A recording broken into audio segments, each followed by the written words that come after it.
It's the Real News Network. I'm Sharmini Puris coming to you from Baltimore.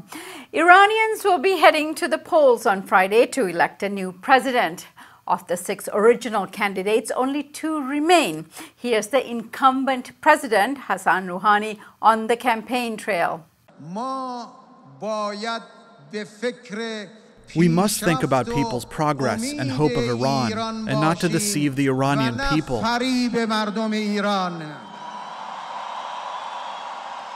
And here's the challenger, Ibrahim Raisi. The main rival of Rouhani's government is its 4 years of poor performance. Joining us now to discuss the election is Trita Parsi. Trita is founder and president of the National Iranian American Council. His most recent book is Losing an Enemy, Obama, Iran, and the Triumph of Diplomacy. Thanks for joining us, Trita. Thank you so much for having me. So, Trita, what are the main issues this election? What are the people thinking about as they head to the polls? Well, clearly, economy has always become a very critical issue, and it's, in this specific case, something that the conservatives have tried to use to weaken Rouhani, mindful of the fact that the economic pickup and rebirth that many had hoped for would happen as a result of sanctions being lifted have not materialized. And as a result, they've been hitting Rouhani on that. But Rouhani has been defending himself rather strongly there, pointing out that had it not been for the nuclear deal and the investment his government made into that nuclear deal, there would have been a much worse situation because sanctions would have continued. So that's one of the major issues. But in general, you can also see that there is a strain in which it is about the very, very nature of the government right now. You see Rouhani speaking as if he's an opposition leader, criticizing a lot of things that in the past was not even touched upon in the public discourse, talking about the extremism, talking about some of the things that have happened in the country with mass executions, etc. It is now starting to become a pattern. Whenever Rouhani needs to win elections, he increasingly acts and speaks like a representative of the Green Movement, because it's those votes that will decide whether he will win or lose. Now, tell us a bit about Rouhani's challenger, Ibrahim Raisi. Who is he and what does he represent? Ibrahim Raisi was, up until just a couple of months ago, a completely unknown figure. He had a low-profile position, but not unimportant necessarily. He was tasked with managing the shrine of Imam Reza in Mashhad, which is the city where the current Ayatollah Supreme Leader is also from. And he had, in the last couple of months, started to be promoted as someone who is starting to be groomed to take over from Khamenei, or at least that's the perception he himself has wanted to give. And as a result, he had very little recognition within the Iranian public. Very few people knew that much about him. His first performances in the televised debates were rather boring and really didn't make much of a mark. The reason why he still has managed to become the leading conservative candidate is precisely because of the fact that the conservatives have been uniting around one candidate this time around, making sure they don't recommit the mistake they did 4 years ago when they had 6 candidates, which split their vote. And he's the one who's been chosen to do this. But for many people, it's really a stark choice between the idea of moving Iran into a more moderate direction, less radical, towards someone like Raisi, who is seen as a traditionalist, a very, very conservative figure, which would be to take Iran back to the period before Rouhani and before even Khatami became president. And yet the recent opinion polls indicate that the race is too close to call. Usually incumbents have an advantage, a decent chance at getting reelected.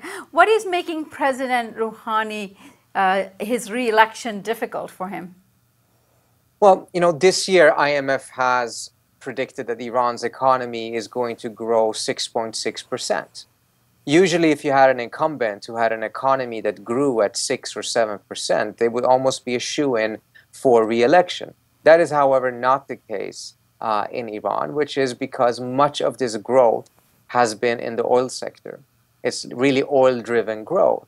And in order to actually pick up the economy in a broader way and make sure that jobs are being created, because right now jobs are not being created at the rate that they need to, you actually need proper investments into the country. Those investments are not coming to Iran primarily as a result of problems with remaining sanctions and problems with fear amongst companies that sanctions will be reimposed.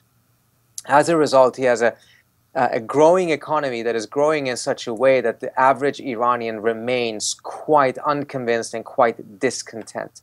And that is why there is this vulnerability that he's facing right now. But it's important to keep in mind as well, Iranian elections have oftentimes actually been decided in the last 48 to 72 hours before election day. So there's still things that can happen, and the polls that we see right now may be very, very different in 48 hours from now. Right, Trita, the former president of Iran, Khatami, is playing a role in all of this. You had written an article where you imply that he is the kingmaker in Iran. What did you mean in this article, and how and what role is he playing in this election? Well, what I argued in the piece is that to the extent that there is a kingmaker in the Iranian elections, it would probably be Khatami rather than the current supreme leader. A lot of people have been focusing on who the supreme leader seems to be supporting right now, and thinking essentially that whoever the supreme leader supports is the person who is going to win. Well, when you actually look at it in the last couple of elections, the pattern is the opposite. The Iranian public has overwhelmingly tended to vote for the anti-establishment candidate. And since Khamenei very much personifies the idea of the establishment, the persons that he has been perceived to be favoriting in these elections actually have lost, all the way back to Khatami, who defeated Nater Nouri in 1997, who was seen as the favorite of Khamenei, to what we just saw in the last election, for instance, in which a lot of people thought that the person that Khamenei was backing was Jalili, and he ended up only getting 11% of the vote. The anti-establishment candidate, however, whether that was Khatami in 1997, Ahmadinejad in 2005 because he was seen as an outsider, or Mousavi in 2009 and Rouhani himself in 2013, are the ones who have tended to get the most support. And it's precisely because the elections is a way for the Iranian public to really express their discontent with the situation they're faced with, but with the government as a whole. And that's, again, part of the reason why Rouhani right now is speaking as if he is an opposition figure. And Khatami is very important in this because he is probably one of the most respected politicians inside of Iran right now. And when he urges people to go out and vote for a specific candidate, he has a tremendous following. He played a critical role in getting Rouhani elected in 2013. He played a critical role in convincing people that they should participate in the elections. And that was crucial because voter turnout will be a critical factor that will determine who wins. If there's a high voter turnout, chances are very, very good for Rouhani. If the voter turnout goes down, it's going to be much more difficult for him. Who determines voter turnout? Well, Khatami has a tremendous impact on that issue. Trita, as you know, Trump is headed to Israel and Saudi Arabia this week, two of Iran's nemesis in the region. What is the significance of this trip? Will it be used to mobilize people to come out and vote for one candidate or another? Well, the trip is coinciding with the election, so most likely we will not see any statements or any decision made as a result of the trip that would impact the elections, unless the elections goes into a second round, and then certainly the expected anti-Iran statements and some decisions that are likely to be made there can have an impact. But something that Trump may do or not do prior to going to Saudi Arabia can have a very decisive impact on the elections, and that is that Trump is scheduled to either decide whether to renew the waivers of sanctions on Iran by May 18th, or decide not to renew them. If he does not renew them, then the United States is clearly in violation of the nuclear deal. And the nuclear deal would then be given a significant blow, potentially a lethal blow. With the nuclear deal collapsing a day before the Iranian elections, that could be a tremendous detriment to Rouhani's re-election chances. Right. And is there any indication from Washington that he will be acting on this before he leaves? Because the elections are on the 19th. He has to act on it before May 18th. If he doesn't, then automatically the waivers expire. So here's a point in which he cannot duck a decision. He has to actively renew them in order for them not to expire. And if they expire, the United States is in violation of the deal.